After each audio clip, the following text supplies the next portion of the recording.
जय हिंद साथियों, GK by Kokalla sir के इस डिजिटल लर्निंग प्लेटफॉर्म पे एक बार फिर से आपका स्वागत है। मैं राजस्थान के वह क्वेश्चन लेके आया हूं जो एग्जाम में सबसे ज्यादा पूछे जाते हैं। 28 तारीख को बीएसटीसी का एग्जाम है। बीएसटीसी का लेवल अच्छा लेवल आता है भाई, है ना। और राजस्थान के जितने भी एग्जाम है उनके अंदर ये क्वेश्चन कहीं ना कहीं पूछे जाते हैं। एन के एन प्रकार इनके ऑप्शनों से भी क्वेश्चन बना लेते हैं एग्जामिनर।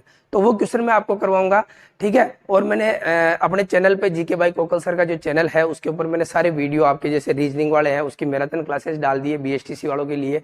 और अपने क्या नाम है जो हिंदी है, और जैसे क्या नाम है अपने शिक्षण विद्या है और कल्चर है, ज्योग्राफी है, सारे जो है टॉपिक मैंने उसके अंदर कवर करवाए हैं। आप उनको देखना। और इनकी जो वीडियो बनने के बाद जो इनकी जो पीपीटी है आपको टेलीग्राम पे मिल जाएगी। जीके बाई कोकल सर के जो टेलीग्राम है वहां से आप इनको डाउनलोड कर सकते हो। तो अब देखते हैं कि अपना क्वेश्चन क्या है अपने पास में। हर प्रत्येक क्वेश्चन के अंदर कोई ना कोई ट्विस्ट है भाई, इतने इजी क्वेश्चन है नहीं, ठीक है। इनके बारे में आप देखते हैं। पहला क्वेश्चन है, जयमल और पत्ता की पाषाण मूर्तियां, पत्थर की मूर्तियां अकबर ने कौन से किले में लगवाई थी? आगरा के किले में लगवाई थी, ठीक है। जिसे किसने नष्ट करवा दिया था? अकबर ने जयमल और पत्ता की जो मूर्तियां हैं कौन से किले के अंदर लगवाई थी? आगरा के किले के अंदर। तो मैं आपको बताता हूं, सबसे पहले तो ये जयमल और ये पत्ता है कौन, क्या फिल्म है जयमल और पत्ता? सर, मेवाड़ का एक राजा हुआ करता था जिसका नाम था उदय सिंह। राजा हुआ था, उसका क्या नाम था? उदय सिंह। और उदय सिंह के दो सेनापति थे, एक का नाम था जयमल और दूसरे का नाम था पत्ता। एक का नाम क्या था? जयमल और दूसरे का नाम था पत्ता। जयमल मेड़ता के थे और जो पत्ता जी है ये आमेट के सामंत हुआ करते थे, ठीक है। कहते हैं कि बात है 1567-68 की। मुगल बादशाह हुआ करता था अकबर। अकबर ने मेवाड़ पर चित्तौड़ पर आक्रमण कर दिया। बात है 1567-68 की। उदय सिंह जी यहां से भाग जाते हैं और उदयपुर के अंदर एक पहाड़ियां पड़ती है, गिरवा की पहाड़ियां, और गिरवा की पहाड़ियों में ले जाके क्या कर लेते हैं? शरण ले लेते हैं। पीछे से चित्तौड़ दुर्ग की जो जिम्मेदारी है जयमल और पत्ता को सौंप देते हैं। तो जयमल की बहन थी और पत्ता की वाइफ थी, उसका नाम था फूल कंवर। क्या नाम था? फूल कंवर। अकबर की बंदूक संग्राम थी जिससे जयमल घायल हो जाता है। और जयमल का जो अंकल था जिसका नाम था कल्ला राठौड़, क्या नाम था? कल्ला राठौड़। जब जयमल घायल हो जाता है तो कल्ला राठौड़ ने कंधों पर बैठकर जयमल को लड़ाई की थी। इस वजह से कल्ला राठौड़ को चार हाथों का देवता कहते हैं। और फूल कंवर ने जौहर किया था और जयमल और पत्ता ने केसरिया किया था। और इसी समय मेवाड़ का कौन सा शाखा हुआ था? मेवाड़ का तीसरा शाखा हुआ था, ठीक है। तो अकबर इनकी वीरता से प्रभावित होकर, जयमल और पत्ता की वीरता से प्रभावित होकर अकबर ने इन दोनों की पत्थर पे जो मूर्तियां बनवाई थी आगरा के किले के अंदर बनवाई थी। तो उसके बाद अकबर का बेटा जहांगीर है, वो जहांगीर इनको नहीं तोड़वाता है, शाहजहां भी नहीं तोड़वाता है। तोड़वाने का काम केवल किसने किया था? औरंगजेब ने। तो अपने इसका आंसर क्या हो जाएगा? औरंगजेब, ठीक है। ये पहला क्वेश्चन आपका कंप्लीट होता है। दूसरा देखते हैं। पिछोला झील में जगत निवास महल का निर्माण मेवाड़ के किस शासक ने करवाया था? इंपॉर्टेंट क्वेश्चन है, आपके एग्जाम के अंदर ये क्वेश्चन बहुत बार मिल जाएगा, ठीक है। और आने वाले एग्जाम में भी ये क्वेश्चन मिल जाएगा। जगत निवास महल, पिछोला झील, जग निवास महल, ये कंफ्यूज करते हैं। तो आज के बाद इनमें कंफ्यूज मत होना बिल्कुल भी, ठीक है। मैं सबसे पहले आपको एक झील के बारे में बताता हूं। उस झील का नाम है पिछोला झील, ठीक है। और पिछोला झील का निर्माण किसने करवाया था? पिच्छू या छित्तर बंजारे ने करवाया था। छित्तर बंजारे ने करवाया था, ठीक है। अब पिछोला झील है कहां पे? तो पिछोला झील कहां पे है भाई? उदयपुर के अंदर है। अब आपका क्वेश्चन क्या कह रहा है? पिछोला झील के बीचों बीच कौन से मंदिर है? जग निवास महल।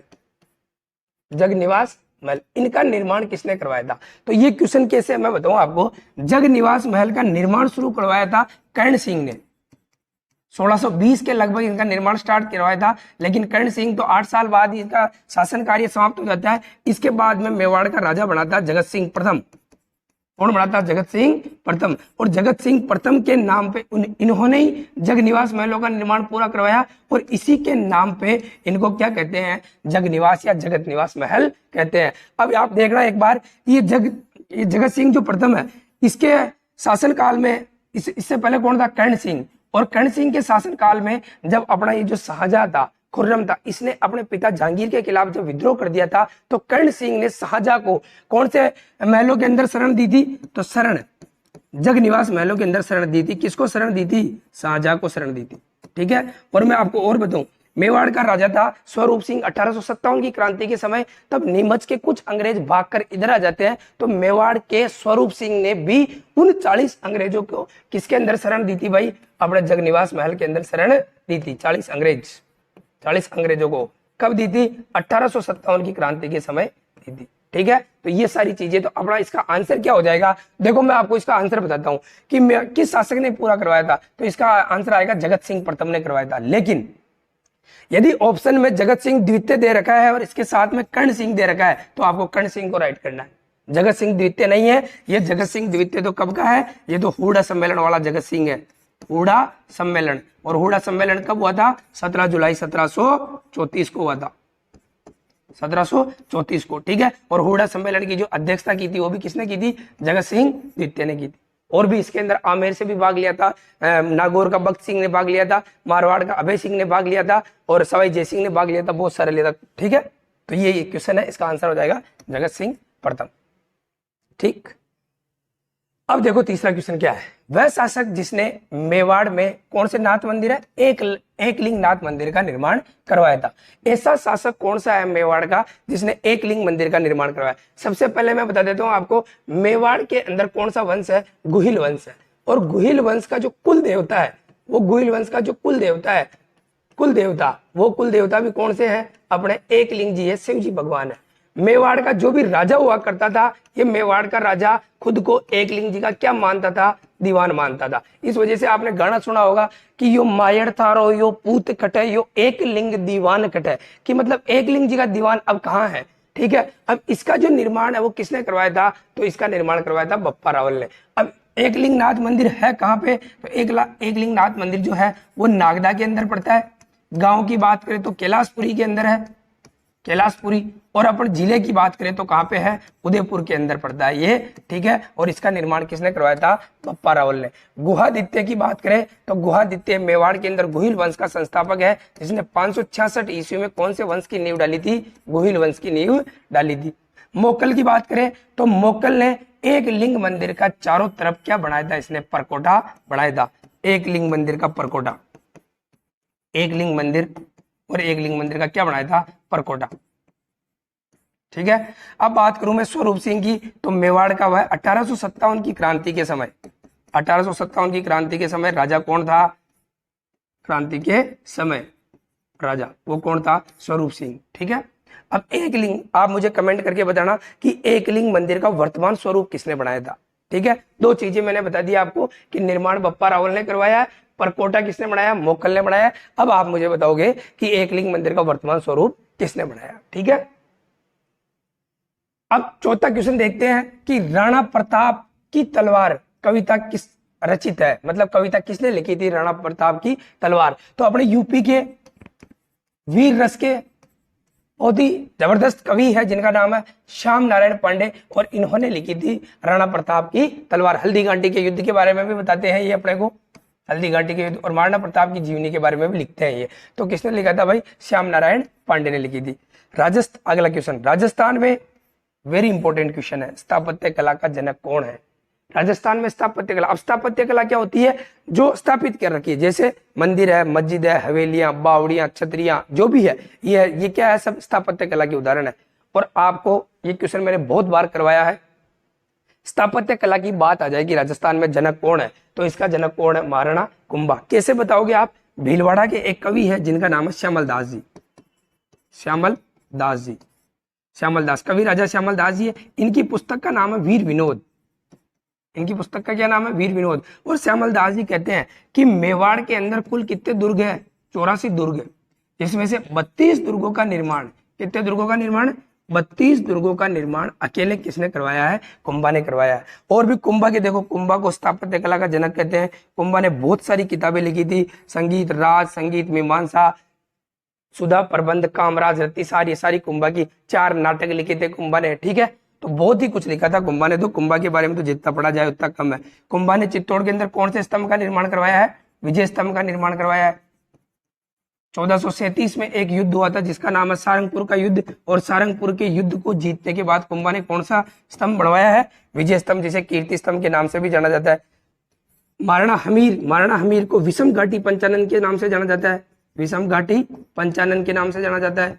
कुंभलगढ़ प्रशस्ति में ये बात कही गई थी। और कुंभा की एक पुस्तक है जिसका नाम है रसिक प्रिया, रसिक प्रिया। और रसिक प्रिया में हमीर को क्या कह रखा है? वीर राजा कह रखा है, वीर राजा। और कर्नल जेम्स टोड ने महाराणा हमीर को कहा था कि ये प्रबल हिंदू राजा है। ठीक है, तो ये सारी बातें। सांगा के बारे में अगर देखें तो सांगा ने युद्ध किए थे, मैं क्रम बता देता हूं। सबसे पहले 1517 के अंदर एक युद्ध किया था जिसका नाम है खातौली का युद्ध।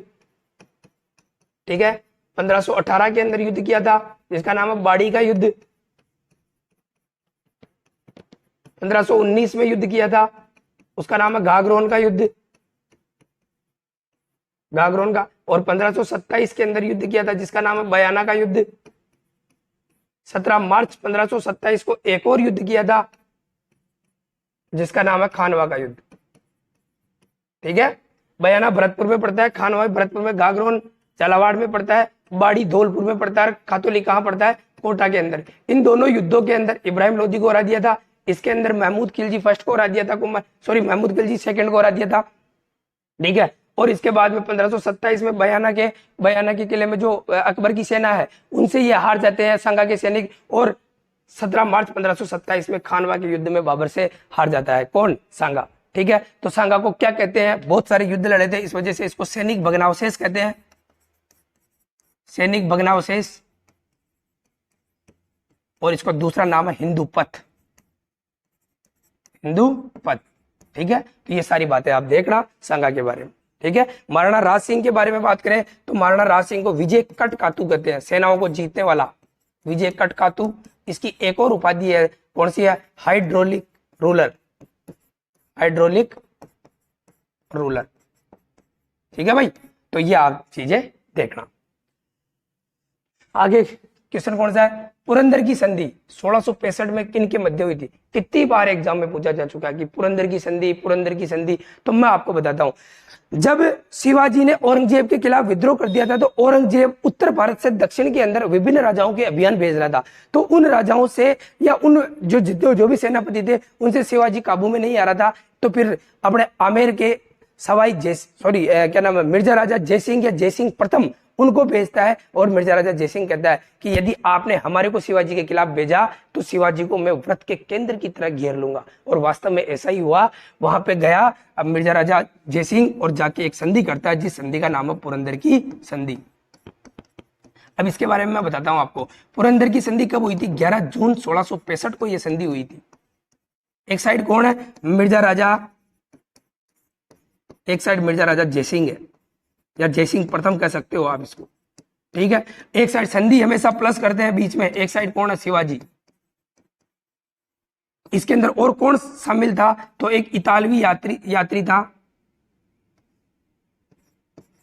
इतालवी यात्री, उसका नाम था निकोलाओ मनुची, निकोलाओ मनुची भी इसके अंदर सम्मिलित था। क्या हुआ था? क्या संधि की क्या शर्तें थी? तो ये कहा था मिर्जा राजा जयसिंह ने, कहा था शिवाजी ने मुगलों के 35 किले जीत रखे थे। कितने किले जीत रखे थे? 35। इसमें से शिवाजी से लिखवाया गया कि 23 किले वापस आपको लौटाने पड़ेंगे मुगलों को। शिवाजी ने कह दिया कोई दिक्कत नहीं, मेरे पास तो कितने रह जाएंगे? 12 ही रह जाएंगे। पहली शर्त तो ये थी। दूसरी शर्त ये थी कि शिवाजी का बेटे का नाम था संभाजी, संभाजी मुगल दरबार के अंदर जाएगा। ठीक है, तो ये किसने कर लिया था? मिर्जा राजा जयसिंह और शिवाजी के मध्य ये क्या हुई थी? संधि हुई थी। ठीक है, तो पुरंदर की संधि के बारे में ध्यान रखना। आगे क्वेश्चन ये पूछ रहा है कि ढूंढाड़ राज्य की प्रथम राजधानी रही है। अब आपको सबसे पहले ये पता होना चाहिए कि ढूंढाड़ राज्य या ढूंढाड़ प्रदेश किसे कहते हैं। तो कहते हैं कि अपने जो आप अभी वर्तमान में जो जयपुर कहते हो, इधर एक नदी बहती थी, उस नदी का नाम था ढूंढ नदी। कौन सी नदी थी? ढूंढ नदी। और इस ढूंढ नदी के आसपास के जो एरिया था इसको आप कौन सा क्षेत्र जाना जाओगे? ढूंढाड़ क्षेत्र के नाम से जाना जाओगे। अब मैं आपको कहूं कि ढूंढाड़ क्षेत्र या इधर कौन से जो वंश का शासन था, तो इधर अपन कह सकते हैं कि कछवाहा वंश का शासन था। कौन सा वंश का शासन था? कछवाहा वंश का शासन था। और कछवाहा वंश का जो पहला आदमी आया था उसका नाम था तेजकरण। कहां से आया था मैं थोड़ा सा आगे वाले क्वेश्चन के अंदर बताऊंगा। तेजकरण कहां आया था? बात है 1137 की। यहाँ पे सबसे पहले किसको हरा देता है? दोसा को जीत लेता है। और दोसा के अंदर कौन थे? बड़ गुज्जर थे। बड़ गुजरों को हराकर किस पे अधिकार कर लेता है, दौसा पे अधिकार कर लेता है। तो ढूंढाड़ राज्य की प्रथम जो राजधानी रही है वो क्या रही है, दौसा रही है। ठीक है, इसके बाद में ये तेजकरण थोड़ा सा और आगे बढ़ता है और एक जगह पड़ती है जिसका नाम था रामगढ़, और इस रामगढ़ में मेणाओं को हराकर रामगढ़ पर भी क्या कर लेता है, अधिकार कर लेता है। ठीक है, इसके बाद में थोड़ा सा और आगे बढ़ता है, एक अलग से क्वेश्चन बना रखा है मैंने, उसके अंदर सारी डिटेल के अंदर बताऊंगा। ठीक है, तो ये जयपुर और विराटनगर तो महाभारत काल के टाइम में जो मत्स्य महाजनपद हुआ करता था उसकी राजधानी हुआ करती थी। मत्स्य महाजनपद की क्या हुआ करती थी, राजधानी हुआ करती थी, क्या, विराटनगर। विराटनगर वर्तमान में जयपुर। अब आगे वाला क्वेश्चन देखो, जयपुर नगर की स्थापना कब हुई थी? वेरी इंपॉर्टेंट क्वेश्चन है। ये जो 4 ऑप्शन है इसमें कहीं ना कहीं सभी जगह अपने राजस्थान के जो शहर है उनकी स्थापना की गई थी, जो बड़े बड़े शहर है। तो मैं एक एक को डिटेल के अंदर आपको बता देता हूं। ठीक है, तो पहला है 1559 में कौन से शहर की स्थापना की गई है, उदयपुर की। उदयपुर की स्थापना किसने की है, उदय सिंह ने की है भाई, 1559 में। और इसी समय उदय सिंह का पोता होता है जिसका नाम है अमर सिंह। महाराणा प्रताप के बेटे का जन्म भी कब होता है, 1559 के अंदर होता है। ठीक है, राजस्थान के 3 ऐसे नगर है जिनकी स्थापना आकातीज पर हुई थी। एक तो कौन सा हो गया, उदयपुर, एक हो गया नागौर और एक हो गया बीकानेर। ये तीनों शहर अपनी स्थापना आकातीज को मनाते हैं। ठीक है, बीकानेर, उदयपुर और नागौर। 1459 में जोधपुर शहर की स्थापना हुई है। जोधपुर की स्थापना हुई, किसने की है, राव जोधा ने की है। ठीक है, और 1460 में 59 में हुई है। 1460 के अंदर यहाँ पे मेहरानगढ़ दुर्ग की नींव रखी गई थी, जो करणी माता ने रखी थी। कौन सी पहाड़ी पर है, चिड़िया टोक पहाड़ी पर है। ठीक है, और 18 नवंबर 1727 को कौन से शहर की स्थापना हुई है, जयपुर की स्थापना हुई है। अब जयपुर के बारे में मैं आपको थोड़ा सा डिटेल में बता देता हूं, नेक्स्ट पेज लेके बता देता हूं। चलो इधर ही बता देता हूं। ठीक है, तो अगर मैं जयपुर की बात करूं तो जयपुर का जो वास्तुकार था उसका नाम था विद्याधर भट्टाचार्य, बंगाल से आया था विद्याधर भट्टाचार्य।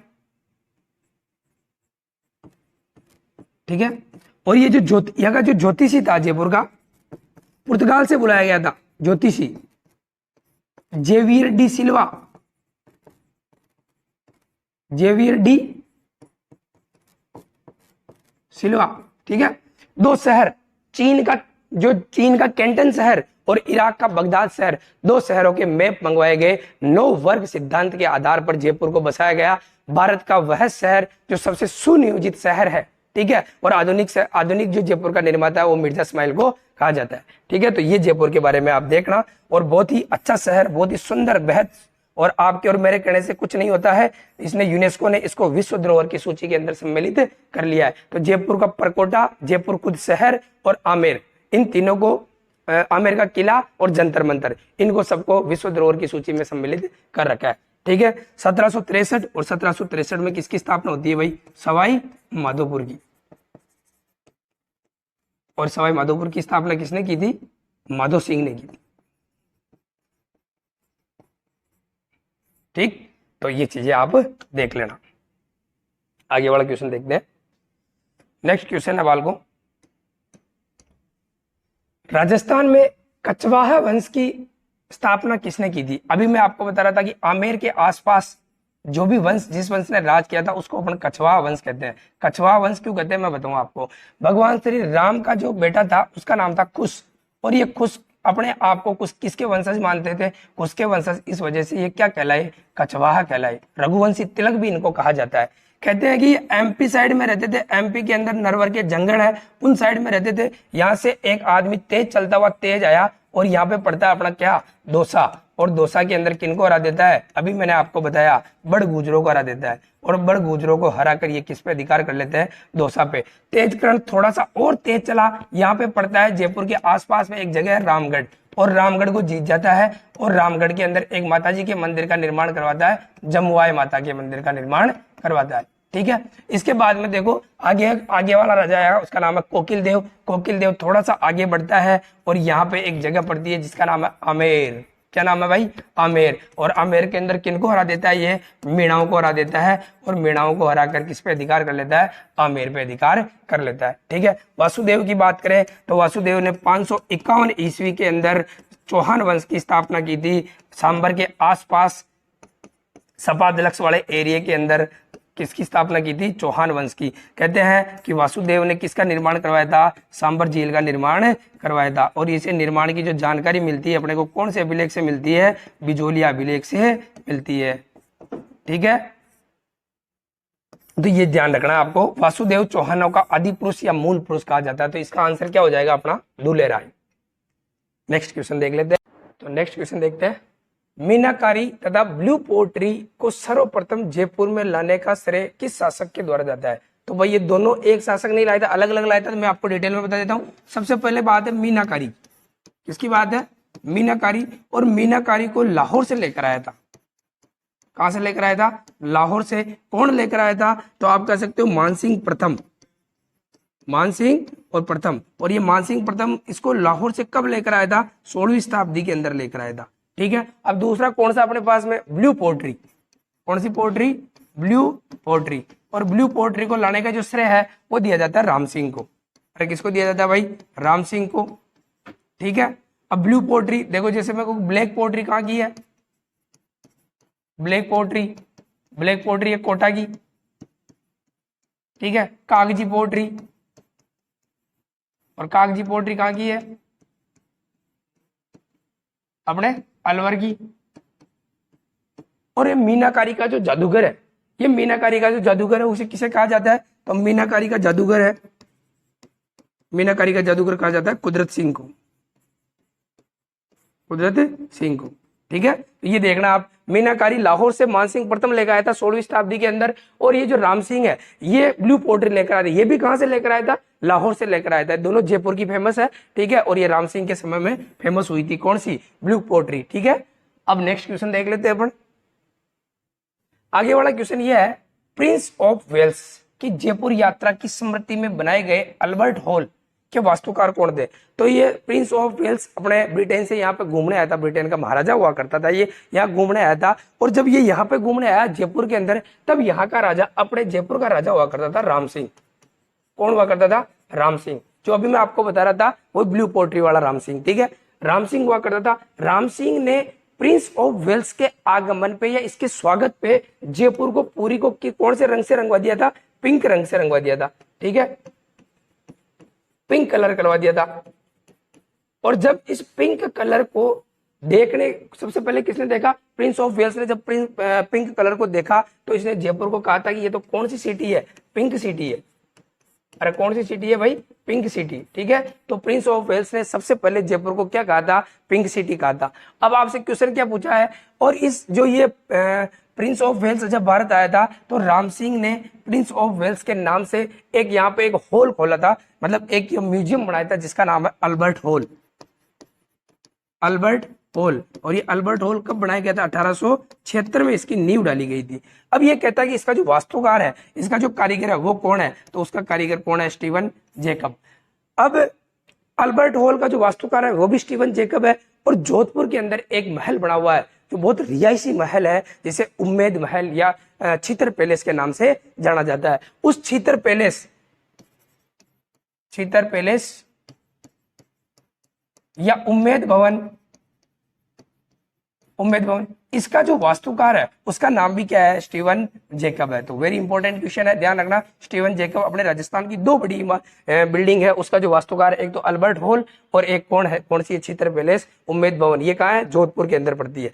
फिर मैं आपको बात करूं, एडवर्ड ब्रेकफोर्ड 1876 में अल्बर्ट हॉल की नींव रखी गई थी, लेकिन इसका कार्य जो पूरा हुआ था वो कब हुआ था, 1887 के अंदर। और इस एडवर्ड ब्रेकफोर्ड ने इस अल्बर्ट हॉल का क्या किया था, उद्घाटन किया था। तो आपको ध्यान रखना है, एडवर्ड ब्रेकफोर्ड ने क्या किया था, इसका उद्घाटन किया था। स्टेनले रीड की मैं बात करूं तो स्टेनले रीड है, इसकी जो पुस्तक थी उसका नाम है the royal town of India, the royal town of India. और इस पुस्तक में इस स्टेनले रीड ने पहली बार जयपुर को क्या लिखा था, पिंक सिटी लिखा था।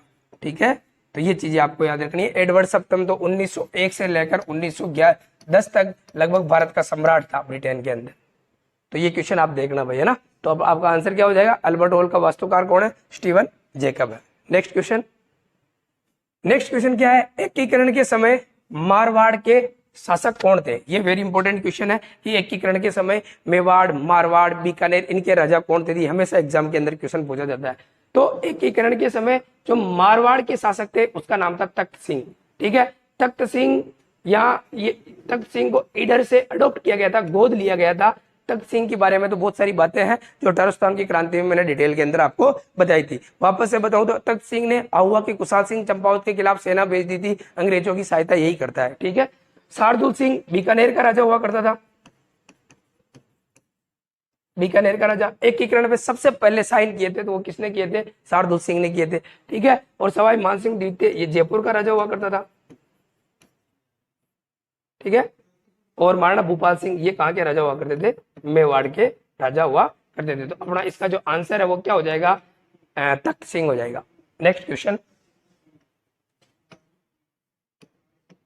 नेक्स्ट क्वेश्चन क्या कहता है, राव बीका ने अपने पिता के कहने पर जोधपुर की गद्दी छोड़ दी थी। बिल्कुल सही बात है। तो राव जोधा के बाद मारवाड़ का शासक कौन बना था, इंपॉर्टेंट क्वेश्चन है। मैं आपको बताऊं, यहाँ पे जो जोधा था, जोधा के भाई का नाम था राव कांदल। एक व्यंग्य के कारण कांदल के साथ में बीका जुड़ जाता है, दोनों काका और भतीजा यहाँ से निकल जाते हैं, ये बीकानेर साइड के अंदर चले जाते हैं और वहां पे करणी माता के आशीर्वाद से जांगल प्रदेश को जीत जाते हैं, ठीक है। जांगल प्रदेश को जीत कर 1488 के अंदर वहां पे एक शहर बसा लेते हैं जिसका नाम क्या था, बीकानेर। तो जोधा के कहने पर बीका चला गया था यहाँ से, लेकिन बीका का एक बेटा था जिसका नाम था राव सातल देव, ये यहाँ का क्या बना था, राजा बना था। राव गंगा, गंगा नहीं है, राव गंगा है भाई, जो मालदेव के पापा थे और मालदेव ने राव गंगा को मारकर क्या बना था, राजा बना था। नेक्स्ट क्वेश्चन, मारवाड़ की ख्याति में किस शासक को 52 युद्ध और 58 परगणों का विजेता कहा जाता है। तो 52 युद्ध किसने जीते थे, तो मैं आपको बताऊं मालदेव ने जीते थे। अब आगे देखो, मालदेव के पापा का नाम था गंगा, क्या नाम था, राव गंगा। और राव गंगा की हत्या करके मालदेव क्या बना था, राजा बना था, मालदेव। अब जब मालदेव राजा बना तो इसके पास केवल 2 परगने थे। कितने परगने थे, 2। एक का नाम है सोजत और दूसरे का नाम है जोधपुर। बड़ा शक्तिशाली राजा हुआ करता था मारवाड़। इसने इसके जीवन में 52 तो युद्ध जीते हैं और कितने परगने जीते हैं, 58 परगने जीते हैं। वह मालदेव जिसको हसमत वाला राजा कहते हैं,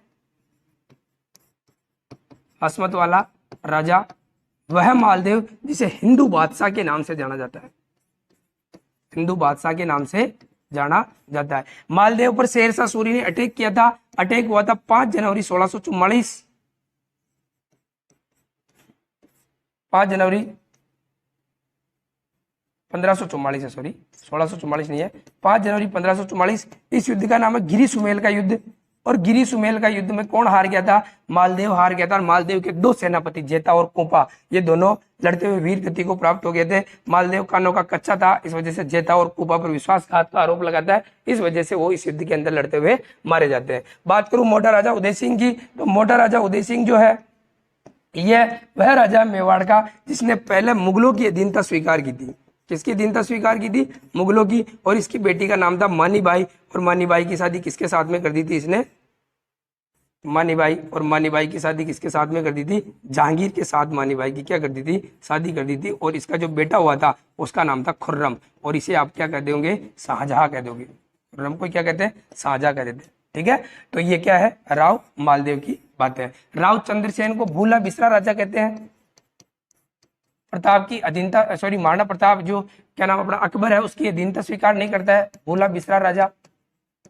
प्रताप से पहले अकबर से लड़ता है, प्रताप का अग्रगामी, प्रताप का अग्रगामी। और इसे मारवाड़ का प्रताप भी कहते हैं, मारवाड़ का प्रताप भी कहते हैं, ठीक है भाई। तो ये चीज आप देख लेना। तो इसका आंसर क्या हो जाएगा, Rao Maldev. Next question, last question है आपका, मुगलों से 30 वर्षीय संघर्ष किस मारवाड़ के योद्धा ने किया था। अच्छा क्वेश्चन है कि ये क्या कहना चाह रहा हूं, मैं आपको बात बताऊं। 1678 की बात है, और 1678 की बात है, अपना मारवाड़ का एक राजा हुआ करता था जिसका नाम था जसवंत सिंह। जसवंत सिंह की मृत्यु 1678 में होती है। कहाँ होती है? जमरूद का थाना, अफगानिस्तान। जमरूद का थाना, जमरूद का थाना, और ये जमरूद का थाना कहाँ पड़ता है? अफगानिस्तान। कहते हैं कि जब इसकी मृत्यु होती है तब इसकी दो जो पत्नियां थी वो प्रेग्नेंट थी, इसके कोई बच्चा नहीं था, लेकिन 10-12 दिन में इनके 2 बच्चे हुए थे। एक का नाम था अजीत सिंह, एक का नाम था दलथम्बन। ठीक है, तो 1678 से लेकर 1708 के अंदर एक समझौता हुआ था जिसका नाम है देवारी समझौता।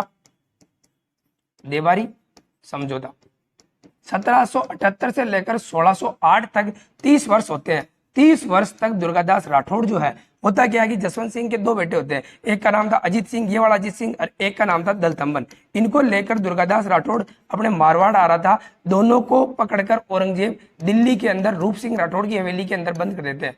दिल्ली के अंदर कौन सी हवेली? रूप सिंह राठौड़ की हवेली।